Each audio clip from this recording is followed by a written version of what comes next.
Another beautiful day on the Huon River. It's really quite cold today though.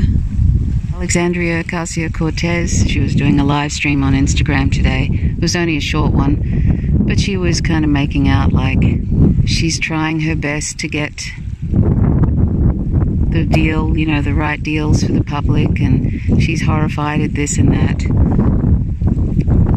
And I actually wrote a little note on her, in the comments section, how I felt like I said her actions don't match up with her words. I wrote a few comments and suggested people need to get the hell out of that awful duopoly and join the Movement for a People's Party or Party for Socialism and Liberation, something else, but get out of that godforsaken party that uses these so-called progressives that aren't really progressives. And if they started off that way, they certainly don't end up like that. People need to just get out of this awful corporate-owned war party, the Democratic Party. And anyway, I think somebody might have blocked me at the end from commenting. But since the Movement for a People's Party, since a lot of the Sanders movement seems to have gone to that party, that sounds like a good idea, and I hope that that's what people do. And I feel like the Democratic Party uses people like AOC and Rashida Tlaib and people like that, and Sanders, just to keep this very superficial face of that party, that the mistaken belief that it's got the interests of the people at heart. And even though these so-called progressives like AOC and the Squad are supposedly doing, wanting to do stuff for the people, they always end up capitulating regularly and also morally inconsistent, particularly on war, like with Ilhan Omar signing something to continue on the arms embargo against Iran, that kind of thing. They keep doing odd things and saying good things one day and then sounding like the CIA talking points the next day. And I don't really know what their motivations are, but I think AOC is a career politician. That's what I feel like she is at this point, and probably always was, but she's hiding it well, I think, saying all the right things, doing the opposite in some cases with her voting and stuff, particularly in this COVID crisis. I just feel like the Democratic Party uses these people like bait to keep people coming back to the party, to keep people in the party. They just find one piece of bait after another, after another, after another. Like Sanders was bait, and now he's probably, in the next few years, he'll probably retire, but he's still serving the Democratic Party. He's sold out his base. That's the bottom line. He sold them out again by not standing up to the Democratic Party, who sabotaged him again, which is totally predictable. And of course, he sabotaged his own base by endorsing Biden, which he said he would, but he's endorsing Biden. Now he's pushing Biden and telling people that they're irresponsible if they don't vote for a Republican, basically, which is what Biden is, a warmongering Republican who said he'd veto Medicare for all. That's who Sanders wants people to vote for. He even didn't turn up to a recent vote where the FBI has access to people's browser histories, that they can get access to people's browser histories. They needed 60 votes against it or something. They needed one more vote, and he just didn't show up. Now the FBI can access people's browser histories, and but I mean, when you think about and present them legally in a case against people, you've got the NSA who can access anything. They may not be able to present it legally, but they can access anything and then extort people and blackmail people, like I think they do with a lot of politicians. They have everything on all politicians, including overseas politicians like Angela Merkel and people like that. They surveil everyone. Billions of emails and other forms of communication every day they collect, the NSA, according to the whistleblower William Binney and also Edward Snowden.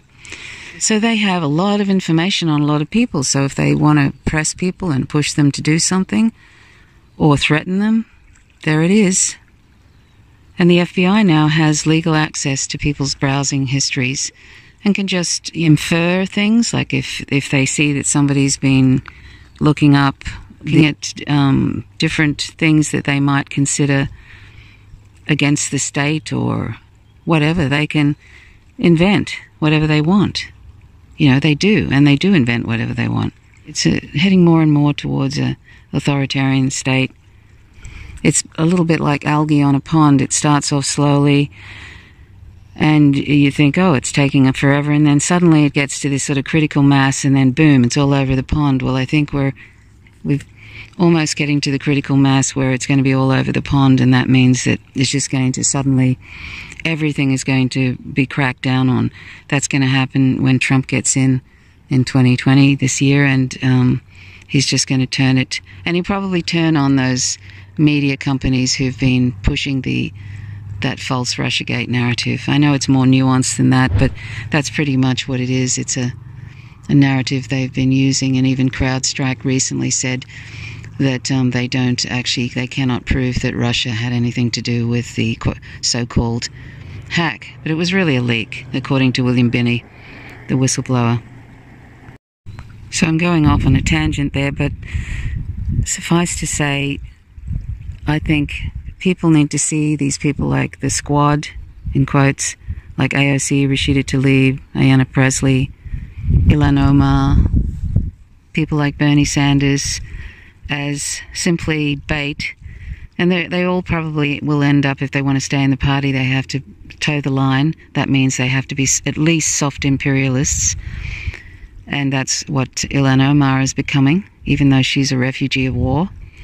I think she's going to become eventually a soft imperialist if she wants to continue having a career in the Democratic Party, and that's what they all end up doing, capitulating to that sort of thing. So, but these people are used by the Democratic Party to fool the public into thinking that they are somewhat progressive.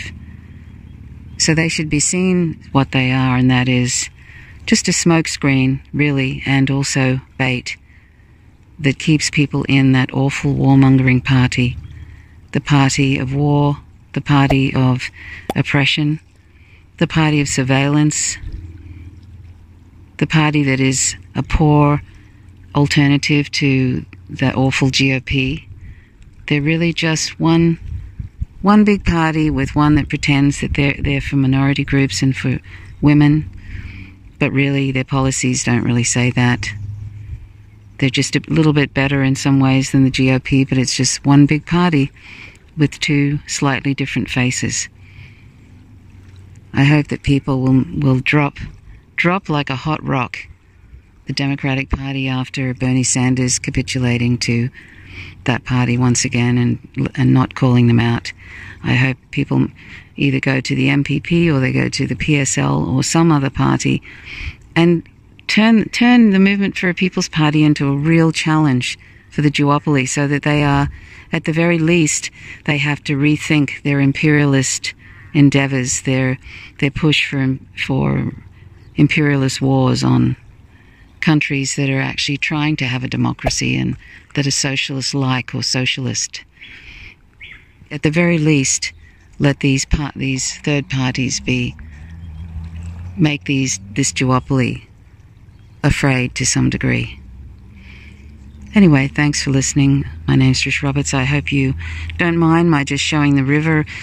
I'm showing these river scenes because a lot of people don't have any access to the outdoors at present, and it's getting hotter in the US and in other places, and so it's probably going to be very difficult. And this is a nice cool scene from Tasmania, so I hope that gives you some, even though the topic is a bit sort of removed from this scene, but I hope that you find it pleasant. Thanks for watching. My name's Trish Roberts. You're watching Faint Signals from Vega. Till next time. Bye for now.